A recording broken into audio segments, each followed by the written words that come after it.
Colbyjack.net is proud to present From the Flames by Trisha M. Wilson.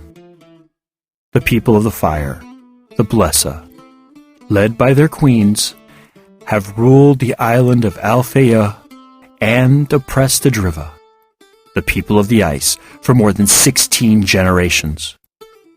With the Drivian King in hiding and little hope on the horizon, the Driva looked to one person to save them from the vile Blesa, the Diviana.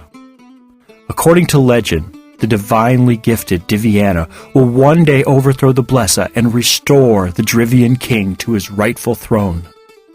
But with the search having lasted for more than 400 years, will the Diviana ever come to light? Willow is the slave of the Raskpil family. Bought at the age of 4, 20 years have passed since her life irrevocably changed.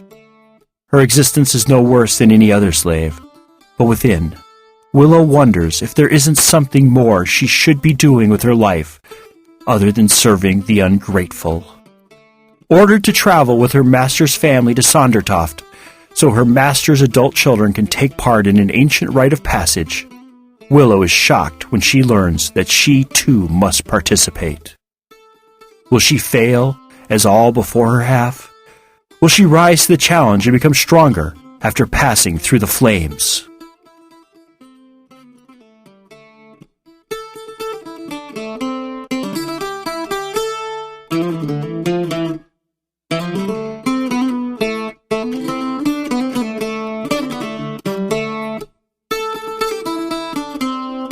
From the Flames, Episode 25. Night approached, and after Sigurd had given Astrid a lock of his hair, Willow and Hawk walked with him to the road. Remember to pay attention to what is going on around you. Pretend that someone is watching you every second you are there, Hawk said. I know. You don't have to keep repeating it. I heard you the first 10 times, Sigurd growled, pulling his empty bag over his shoulder. Ignoring them, Willow fretted. I wish you weren't doing this alone. I know, my love. But if you accompanied me, we would be attacked. With me going alone, they'll have their guard down, and we shall be able to surprise them as we leave here without their knowledge tomorrow. Be careful, she said, knowing he was right, but still not liking it. Don't take any stupid chances. I won't.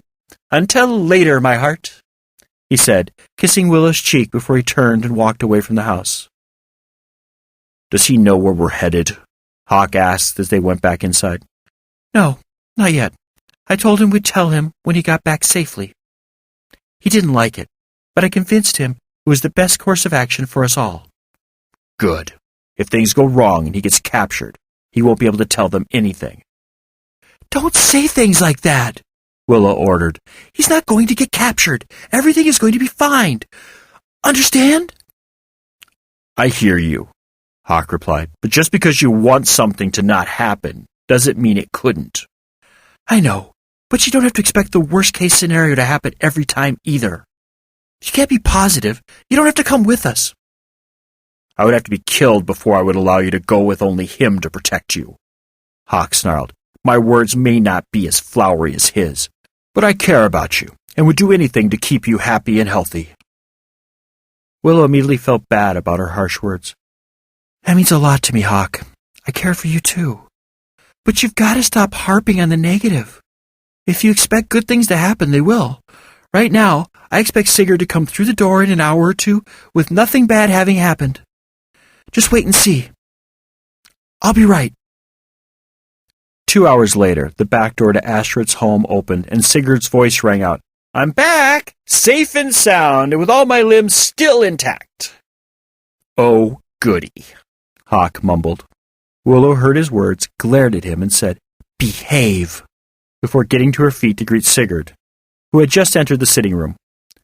Come by the fire, she said, grabbing his hand and guiding him to the unoccupied chair next to her. How did it go? Did they suspect anything? Willow asked the second he was seated. It went fine. I didn't see anyone. I never do. But I could tell that they weren't concerned about me and my travels. I walked until I was about a third of the way to the village and then slipped into the forest and started working my way back here. And there were no problems? I already told you. No, No problems. The hardest part was not becoming lost in the dark or running into trees and bushes. Trees and bushes always seem to come out of the woodwork when you want to avoid them. Enough, he said when Willow looked like she was going to continue fretting over the past. Now that I'm here, will you finally tell me where we are going tomorrow? Hawk pulled out the map Astrid had given him from a pocket, unfolded it, and laid it on the coffee table. Willow, followed by Sigurd, got to her feet and went to the table.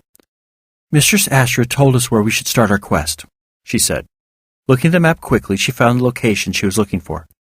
We are here, she said, pointing to their current location, and we will be making our way to the old border town of Fridrosa. Fridrosa, why does the name sound familiar? Sigurd asked as he looked at the map carefully. Suddenly he snapped his fingers. I know. A person I met at the festival told me Fridrosa is an island surrounded by a naturally circular river. He was commenting on how the nearby waterfall which feeds the river is one of the most beautiful sights in the land. A waterfall and a river, both near Fridrosa? Willow asked. Yes. Why? Is water important? Sigurd asked. Mistress Astrid gave me another clue to the Book of Ivy's location. That's what we are going to be searching for, she said, answering Sigurd's confused look. The book is somehow connected to water. She believes it may be in a cave. Why didn't you tell me before now? Hawk asked, looking upset. I planned on telling you both at the same time, Willow said, pleading for him to understand. A cave, Sigurd repeated, rubbing his chin. There could be caves made by the river, but we won't know until we investigate the land. Speaking of investigating, Hawk said, his mind turning to other problems. How are we going to blend in? Blend in? In a large town, there won't be any problems blending in, Sigurd said. The tone of his voice said that Hawk should have been able to figure that out without being told. Perhaps not with us, but what about Willow? Turning to her, he said, You, wearing those clothes and with Val by your side, are going to stick out, even in a crowd. Normal women don't carry staffs, and they certainly don't wear the luxurious clothes you wear. You're right, Willow said, realizing for the first time how much she would stick out. I'll have to bring more plain clothing to wear. But you can't, Hawk said, getting to his feet. That's the problem we have. The clothes you wear mark you as the chosen one. But Mistress Astrid also told me they have, or will have, special properties. You will lose those properties if you wear different clothes. Then what is your suggestion? Sigurd snarled. I suggest that she wear her cloak inside out and keep her hood up as much as possible. We can't do anything about Val, but hopefully they will ignore him. Val? Who is this Val you two keep talking about? Sigurd asked, frustrated. Don't tell him, Val ordered. I have to. He'll find out eventually. Turning her attention to Sigurd, she said, Val is the spirit residing within my staff. There's a spirit in your staff. Why is this the first I'm hearing about this? Because he doesn't like you, Hawk suggested. That's not true. Willow yelled over Sigurd's screech of outrage. I wanted to make sure I could trust you before I mentioned it.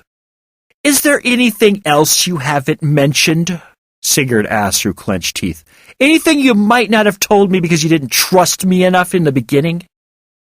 No, Willow answered. Aren't you going to tell him about the tapestries or what you learned from them? No, Willow silently answered Val. It's better to give them information as they need it. Why worry about finding the other sacred objects when we still need to find the book? Better to focus on one task at a time. Even if it means lying to them? Yes, even if it means I have to omit information. I don't like it, but it's what I have to do. Then if you're done with all the revelations for the night, I'm going to bed, Sigurd said, striding out of the room. You shouldn't have told him about Val, Hawk hissed the second Sigurd left the room. How were we going to keep it from him? He'll be with us every minute of the day. We would have had to tell him sooner or later, Willow said. Fine, do what you want. I'll see you tomorrow morning. Hawk marched out of the room, as unhappy as Sigurd was. Great. Now I have both of them mad at me. They'll get over it. If they don't, you can always use one of your ice daggers to convince them to. Val said as Willow made her way to bed. Very funny, Val. Who's making a joke?